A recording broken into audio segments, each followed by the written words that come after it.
오케이.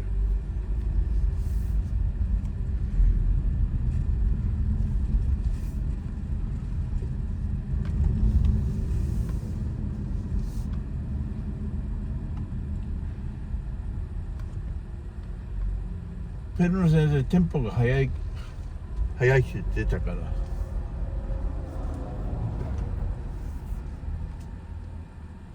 れ危ないね。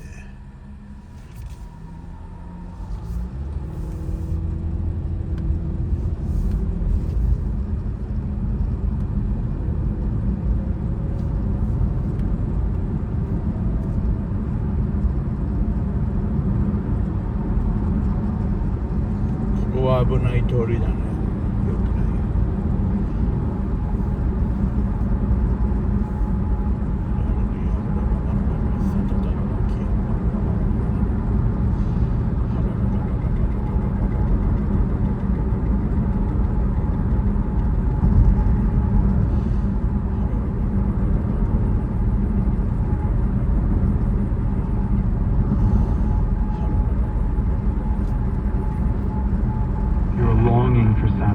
Let me urge you, come to Jesus Christ. Receive His word, accept His forgiveness, allow Him to fill you with His Spirit, and you will find satisfaction of soul. It's lovely how we read there that there were 12 basketfuls of pieces left over at the end. The number 12 is a weighty number in the Bible. The people of God, the nation of Israel, had 12 tribes. And the symbolism here is significant. It almost seems as though we are being told that there is enough food left over to feed the whole people of God, including those who are not yet at the table. And you need to know, you need to understand that there is enough nourishment left over for you. There is a meal for you, a place at the table of Jesus Christ at His spiritual banquet. Will you come? Will you receive? Will you find satisfaction in Him? Jonathan Griffiths wrapping up our message, The Lord Who Satisfies, part of our series, In the Presence of the King. And if you joined us a little late, or you want to go back and listen to this broadcast again, you can do that at our website, encounterthetruth.org. Well, Encounter the Truth is able to be on this station, make the website, the podcast, and all the things that happen behind the scenes happen because of your generous financial support. And as you give a gift of any amount this month, we want to say thank you by sending you a book written by Paul Mallard. It's called An Anchor for the Soul. And Jonathan, how would reading this book be helpful in our Christian walk? Well, if we're going to keep walking with the Lord Jesus Christ day by day, week by week, month by month, year by year, we need stability. We need stability. And in order to have stability, we need to understand who Jesus is and what He's done for us. And Psalm 22 is a wonderful Old Testament passage that points us to Jesus and teaches us about His work on the cross for us, entering into the depths of human suffering and bearing the cost of sin in our place at Calvary. I think for each one of us, taking the time to reground and re-anchor our faith in the saving work of Jesus is going to do us tremendous good. And I just love to get this book into your hands. Again, it's called An Anchor for the Soul, written by Paul Mallard. Our thank you gift to you for your financial support this month. You can give online at encounterthetruth.org or over the phone. Our number is 1-833-99-TRUTH. Again, the website is encounterthetruth.org, and the phone number is 1-833-998-7884. You can also write us at Encounter the Truth, 2176 Prince of Wales Drive, Ottawa, Ontario, K2E0A1, or in the U.S. at Encounter the Truth, 215 North Arlington Heights Road, number 102, Arlington Heights, Illinois, 60004. For Jonathan Griffiths and our producer Mark Bretta, I'm Steve Hiller. Thanks for listening, and I hope you'll join us next time. Encounter the Truth with Jonathan Griffiths every weekday morning at 9 here on KAAM. We are proud to have the program on the air with us, and your financial support is, of course, always welcome. You can reach them by phone at 833-99-TRUTH. That's 833-99-TRUTH. Or you can find them online at encounterthetruth.org. That's encounterthetruth.org. Just remind them that you're listening to Encounter the Truth here on this radio station, KAAM. One of the most troubling of all problems with children is underachievement in school, where a child refuses to use his or her potential. With today's Dr. Dobson Minute, here's Dr. James Dobson. It's true that some underachievement is linked to temperament, learning difficulties, or slow physical development. In other cases, the difficulty could simply be a lack of incentive. If there's no payoff for our efforts, we tend to become demoralized and lose interest. And this is especially true of children. Now, a payoff doesn't have to be money or gifts. A much more effective reward for motivating some children is social reinforcement. It's a fancy term for simple love and affirmation. Some kids will sustain any sort of grind to hear a parent say, "I think you're the greatest." But when this sort of reinforcement is missing, an unmotivated young student may lack the drive to achieve his or her potential. For more information, visit drdobsonminute.org. 2 Timothy 4, verses 3 and 4. For the time will come when people will not put up with sound doctrine. Instead, to suit their own desires, they will gather around them a great number of teachers to say what their itching ears want to hear. They will turn their ears away from the truth and turn aside to myths, striving to provide you what you need to hear every day, the truth. On AM 770, KAAM. KAAM's very own estate planning attorney, Michael Cohen. Do you have insurance for long-term care? Most people don't. So, long-term care Medicaid does have an income cap, but you can still get eligibility for Medicaid if you do a qualified income trust if your income exceeds the limit. So what is the limit? It's a gross limit of $2,829 a month in year 2024. This goes up every year.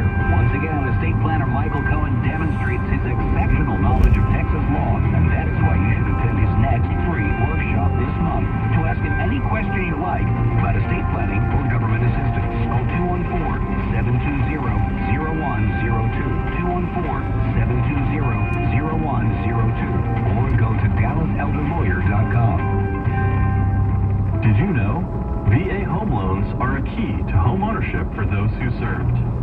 When you're in the military, you reach a point in your career where you traveled enough, and that was our situation, and we were ready to retire from the military, and we found a house here that we felt would be a great environment for our children to grow up in. The process is, I would say, fairly easy. I've done it 3 times now, so I'm a repeat customer. My message to veterans, active duty, retired, is that seriously look at the VA home loan program. It has been transformational to my family because we were wanting to look for a home here in the D.C. area that we could settle down in. Home for me is family. It's a place where you know your neighborhood, you know your neighbors. It's not just the house, it's really what's around that makes it home.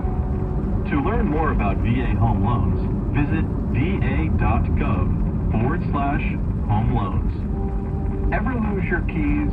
Is that normal aging, dementia, or something else? Fear often stops us from asking for a simple checkup from the neck up. Knowing your numbers, blood pressure, blood sugar, and cholesterol are common, but your cognitive numbers are also important, especially if you're age 65 or older. Better to act sooner rather than later if you want to maintain or enhance your brain's health. Hello, I'm Kevin, President of the Dementia Society of America, a national nonprofit organization. I'm excited to offer you a free guide filled with tips for better brain health and important facts about dementia, care planning, and much more. Go to 1-800-DEMENTIA.org or call 1-800-DEMENTIA. Your brain will thank you.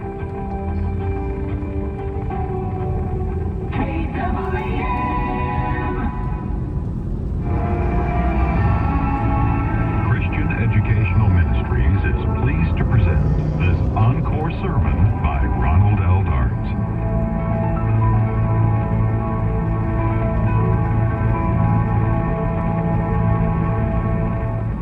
It was shortly after the Feast of Tabernacles in the year 520 BC that the word of the Lord came to the prophet Zechariah. Zechariah was a very young man at the time. In fact, it seems like all of the prophets, when they began their ministries, were all very young. Samuel was just a little boy when he began his ministry, and Isaiah was young. Jeremiah was young. All of them started very young.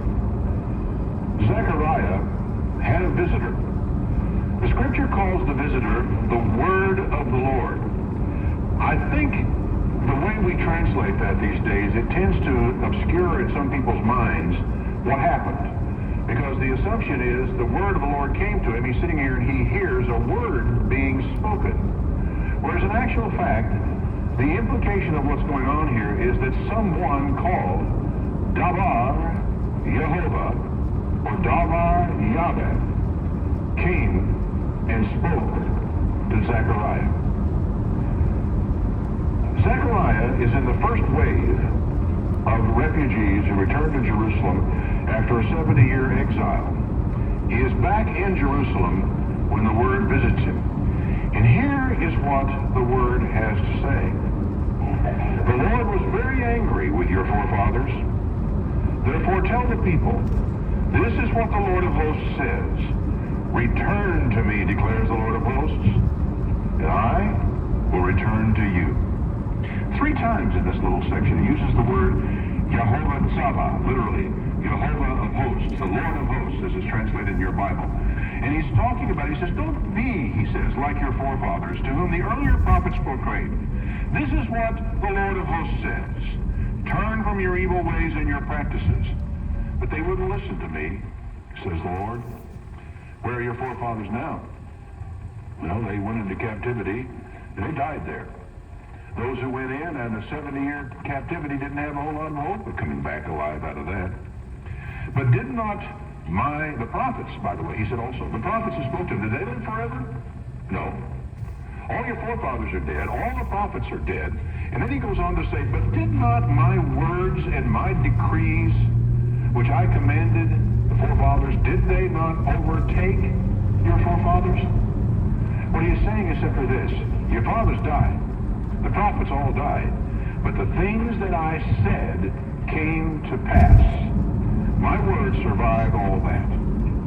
Then Zechariah tells us they repented and they said, the Lord of hosts has done to us what our ways and our practices deserve, just as he determined to do.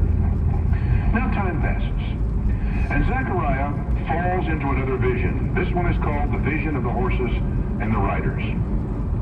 He sees a vision, and he sees a man riding a red horse. The man was standing among myrtle trees in a ravine, and behind him there were a number of other horses that were red and brown and white. We're all the way down to chapter 1 of Zechariah, verse 7, if you're trying to follow along in the Bible. Their presence, especially the other ones, bothered Jeremiah. He puzzled him. He said, what are these, my Lord? The dialogue that followed is fascinating, not only in the message, but in the speakers, because Zechariah, as I said last night, is one of the toughest of the prophets to read and understand. It's complicated. It's not always clear who's talking. It tends to go way off into the future. It tends then to lapse back into the past and deal with things that are happening here and now and so forth. And so you have to be really careful in reading it and pay very close attention to who's talking to who and who's doing what as you make your way through here. There is, for example, the man on the horse. Then there is an angel. Then there is the messenger of Yahweh, whatever that might mean. Then Yahweh himself speaks in the course of the dialogue that takes place in here.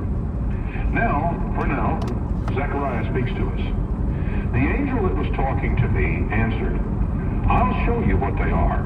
You want to know about those horses? He said, I'll show you what they are. Then the man standing among the myrtle trees explained, they are the ones the Lord has sent among the earth. They sent them throughout the earth and found the whole world is at rest and is at peace. Now I visualize Zechariah standing talking to a messenger, looking at a man on a red horse, and the man on the red horse gestures back to all these other horses and said, these are the ones that God has sent throughout the whole earth. And what they have found is that the whole earth is at rest and is quiet. Now, presumably, as you read through here, the one on the red horse is the angel of Yahweh, the messenger of Yahweh, one elsewhere in the Bible who speaks for God in the first person. Apparently, God has agents that patrol the earth and report. In this case, they report to the angel of Yahweh or Jehovah. The image of the colored horses seems to have no apparent significance that they're horses or that they're colored. Nothing comes out of this anywhere in the course of the narrative. Beyond that, though, what is important in this section is not the horses. What's important in this section is that the whole world is at rest and is quiet. That hasn't been true very many times in the history of the world. That is an extremely rare circumstance. And what is also odd about this is God is not at all happy that the whole earth is at rest and is quiet. Now, why would that be? If we're looking forward to the millennium when the whole earth is at rest and is quiet, God would be very happy with that, wouldn't he? So why at this point in time, when he's speaking to Zechariah, is God, as these angels come back and they report to God, they say the whole earth is at rest, as quiet, everything's peace, all is normal. And why would God not be happy? The answer is not too hard to find if you study the scriptures carefully enough. What has happened is that Israel, because of her sins, has had all the barriers taken down around them, and the nations have come and taken them off captive into the foreign land. The house of Israel went away into Syria, the house of Judah went away into Babylon. They were all gone. And everything was at rest, and everything was quiet. The problem was that the nations that came in and took Israel captive were no better than Israel was as far as morality, worship of God, or anything of that sort. They were not good people. They didn't deserve to be at rest and quiet while Israel was in captivity. And this is one of the consistent messages of the prophets. He says, you people come in here and you are going to punish my people, but don't you think for a minute that you're going to get off scot-free.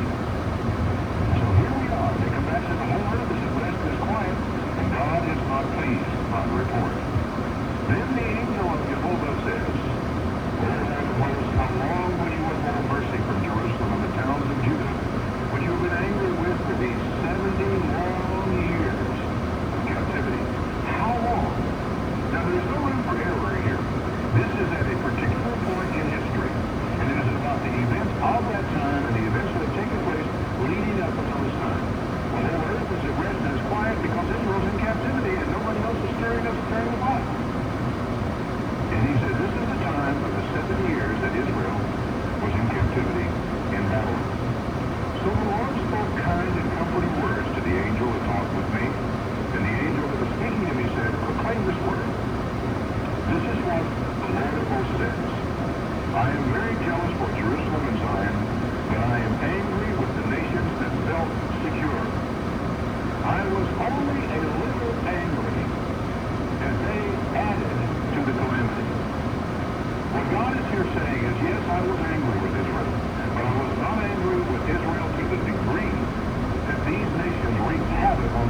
asked the angel who was speaking to me, what are these?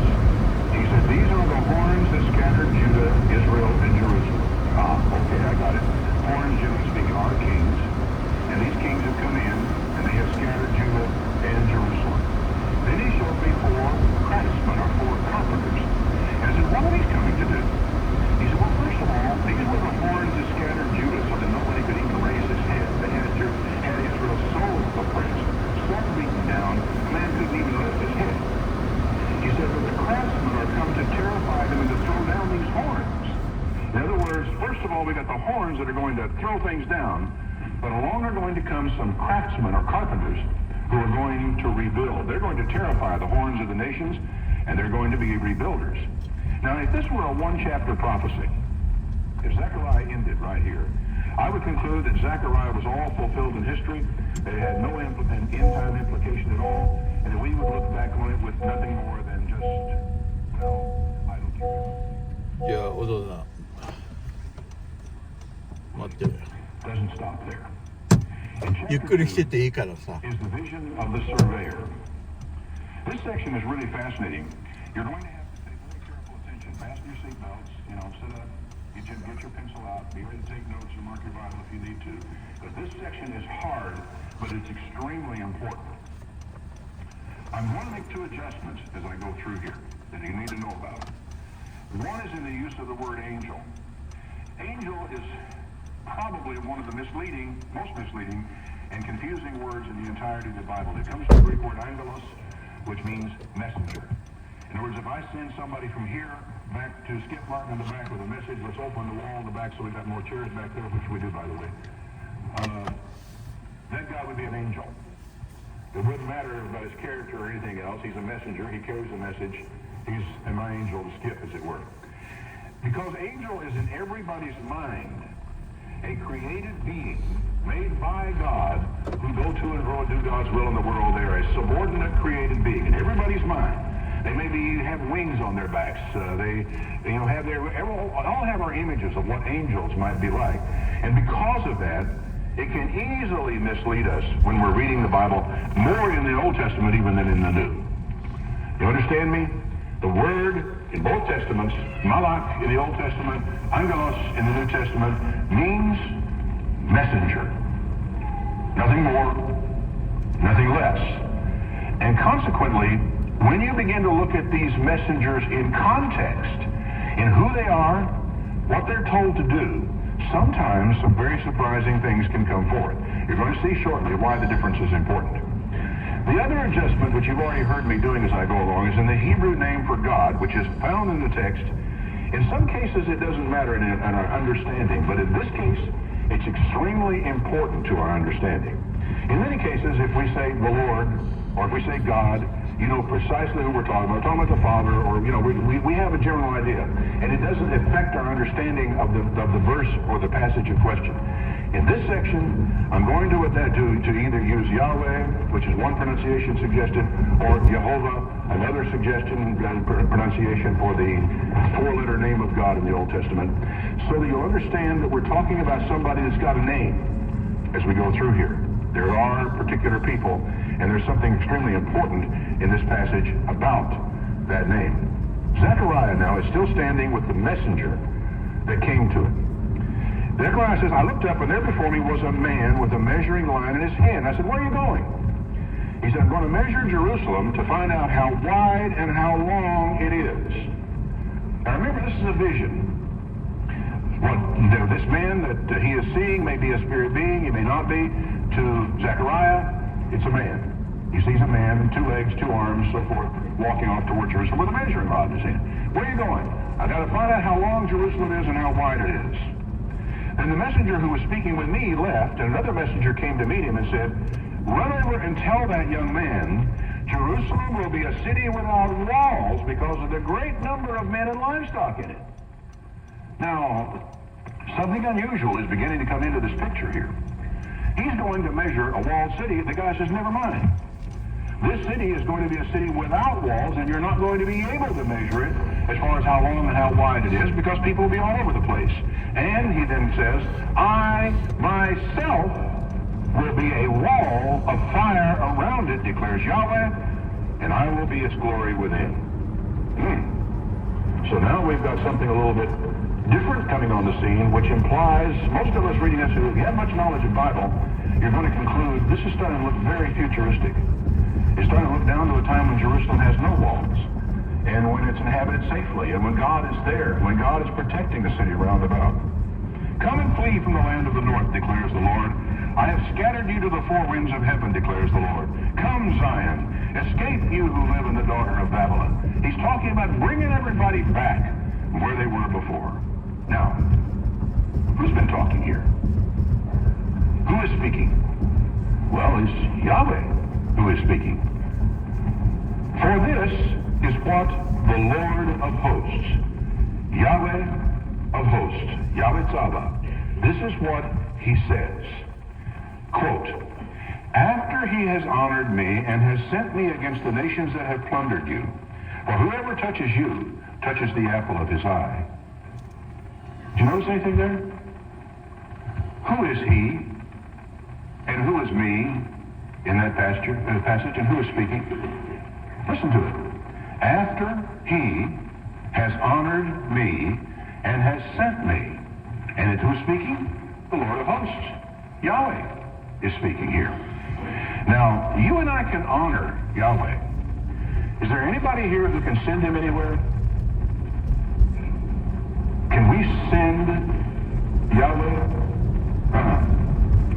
Now, what does he say? He says, after he has honored me and has sent me. Well, if it's Yahweh speaking, who sent him? Because the me is Yahweh, and the he is somebody else.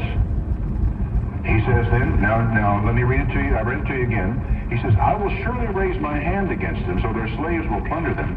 Then you will know that Yahweh of hosts has sent me. Who's speaking? Yahweh of hosts. And he says, when I get this done, you're going to know that Yahweh of hosts has sent me. Now, I know this is going to drive some people around the bed, or give them heartburn. But what you have just seen here is Yahweh of hosts sends Yahweh of hosts to do something and come for something. Have you got it figured out? There are two who are called Yahweh in the Old Testament. It is that simple. And yet, most of the time you read right through this passage and never notice it. There are two. How can that possibly be, you ask? Well, it's simple. My name is Ronald Lee Dart.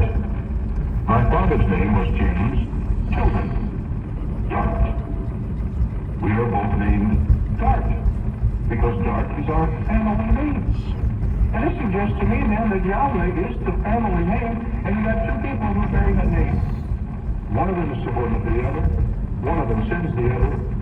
One of them honors the other, and so on it goes. I don't think this is really that difficult if you can just open your mind up and cast out some of the ideas you may have had and understand. I wonder when I read something like this, I say, did Zechariah understand that? Did he realize what was going on here? Is this conversation, these people coming and going, and the things that they were saying, and who was talking to him, and who he was talking to, this guy was talking to him was talking about, and that both of them were the one he knew as Yahweh? And it's very clear enough in this that he used the term. He didn't avoid the term. As Jews today try to avoid using Yahweh, they use Adonai, because they do not want to take a chance on using God's name in vain. Zechariah had no such problem, because the one he was talking about Yahweh, and turns out to have also been Yahweh.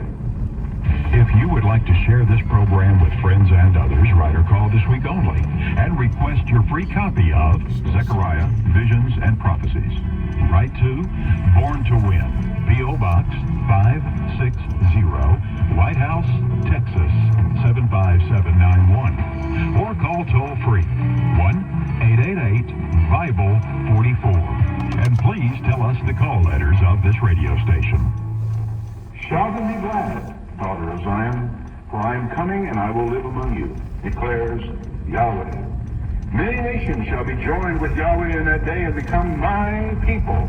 I will live among you, and you will know that Yahweh of hosts has sent me to you. It's trying to drive you crazy. Yahweh speaking. And he says, Yahweh of hosts has sent me to you. The Lord will inherit Judah as his portion. That Yahweh will. And the Holy Land, and will again choose Jerusalem. Be still before Yahweh, all mankind, because he has roused himself from his holy dwelling. This is strong stuff. It's amazing. You have to also bear in mind that it's poetry. It's like an allegory, and sometimes you can get lost in allegories. The Ryrie Study Bible, though, is interesting in this regard. It says plainly here, the angel of the Lord, that is the Malach Jehovah or Malach Yahweh, the angel of the Lord is the pre-incarnate Christ. Now, this is something that's well understood by theologians for generations. Not all of them accept it, but the fact is, it's pretty well understood across a broad spectrum of people. I went to an ordinary, mainstream church for many, many years, and I had no idea. I had no idea. I didn't even know that Christ pre-existed his human birth. And the church that I went to did believe that, and I didn't know it. Because the preachers always, they only heard preached about was conversion and salvation. They're almost evangelistic. Come down the aisle, give your heart to the hand of the preacher and your heart to the Lord, and so forth. Every sermon was oriented along that, toward that invitation to him, and nobody ever took the time to go back and explain to me who this was, even though they knew it was the pre-incarnate Christ, that you and I know now as Jesus, the Son of God. That's who was standing there talking to Zechariah, talking about being sent by Yahweh of hosts. Well understood across a wide variety of commentators, as I've already said. Now, as you read through this, how do you feel about Zechariah? Is he purely fulfilled in history? Or do you think he might have some end-time significance? What do you think? We read a little way into it now, begin to get a feeling for some of it. Following his vision of Joshua the high priest, which is of no small interest to all of us. Zechariah chapter 3, he said, he showed me Joshua the high priest standing before the angel of Yahweh. Here we go. This is the one whom Ryrie's Bible names as the pre-incarnate Christ. He says, here he is, standing before the Malach Jehovah. Standing at his right side is Satan to accuse him. And the Lord said to Satan, the Lord rebuke you, Satan. The Lord who has chosen Jerusalem rebuke you. Is not this man a burning stick snatched from the fire? So Joshua was cleaned up and given clean clothes. Then we have this, verse 8. Listen, O high priest, Joshua and your associates seated before you, who are men symbolic of things to come. Joshua has men seated in front of him who are symbolic of things to come. What things to come? Well, he doesn't explain it. But he does say this, I'm going to bring my servant the branch. See the stone that I have set in front of Joshua. There are 7 eyes on that one stone. I'll engrave an inscription upon it. Says, Yahweh of hosts. I will remove the sin of this land in a single day. In that day each of you will invite his neighbor and to sit under his vine and under his fig tree, declares Yahweh of hosts. And what you're hearing here in this vine and fig tree imagery, you're hearing imagery of the millennium beginning to creep into this day, as we already have seen imagery of the far future creeping into this narrative. Then he comes to the vision of the golden lampstand, which is also a fascinating vision, and our question as we go through it is, what's he talking about? Who is he talking about? When does this stuff come to pass? Well, Zechariah chapter 4, the messenger who talked with me returned and waked me as a man is wakened from sleep. And he says, what do you see? I answer, I see a solid gold lampstand with a bowl at the top, and I see 7 lights on it with 7 channels to the lights, and there are 2 olive trees by it, one on the right of the bowl and the other on the left.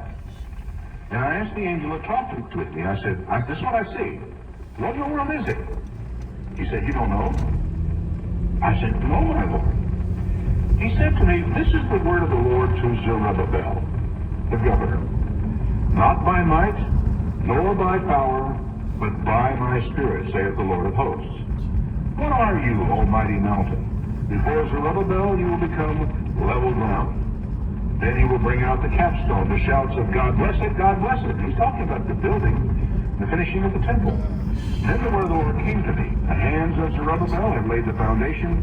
of this temple, his hands will complete it. Then you will know that the Lord of hosts has sent me to you. Who despises the day of small things? You may think it's not a big deal now. You're going to realize later it's a very big deal. Men will rejoice when they see the plumb line in the hand of Zerubbabel. Do you realize he still hasn't answered his question? He said, what is this? He tells him all this stuff here, and he never answers the guy's question. And he said, I asked the angel, I said, well, what are the two olive trees on the right and the left of the lampstand? And again I asked him, what are the two olive branches besides the pipes that go out to go home? I get the feeling here he has to really persist to get the answer to his question. For some reason, the angel talking to him wants to talk about all kinds of other things. And he says, what are they? He says, you don't know? It's as though he should know, but doesn't. He said, no, I don't know, my Lord. He said, these are the two anointed that serve the Lord of the whole earth. This is odd. Because now he does not use the term Yahweh. But they serve the Lord of the whole earth. This is the Adonai of the whole earth. Why? I don't know. But even this is not much of an answer, is it? Who are they? And what's he talking about? You have heard Ronald L. Dart with a timeless message from the CEM Vault. If you would like more information or if you have any questions, write to Born to Win, Post Office Box 560, White House, Texas 75791. In the U.S. and Canada, call toll-free 1-888-BIBLE-44 and visit our website at borntowin.net. Tune in next time for the conclusion to this sermon by Ronald L. Dart. The Minor Prophet series, which covers everything from Hosea to Malachi, is available in album form. If you would like to get in on the story from the beginning, write or call and ask for your free introductory CD titled The Minor Prophets. Write to Born to Win, Post Office Box 560, White House, Texas 75791. Or call toll-free 1-888-BIBLE-44. That's 1-888-242-5344. And you can support Born to Win this morning with a quick call to 1-888-BIBLE-44. That's 1-888-BIBLE-44. Let them know KAAM is your radio station for Born to Win. You can access our website anytime, of course, at thetruthstation.com. You can listen live. You can also find contact information for all of our ministry partners as well, from Born to Win to Leading the Way, which is coming up next with Dr. Michael Youssef.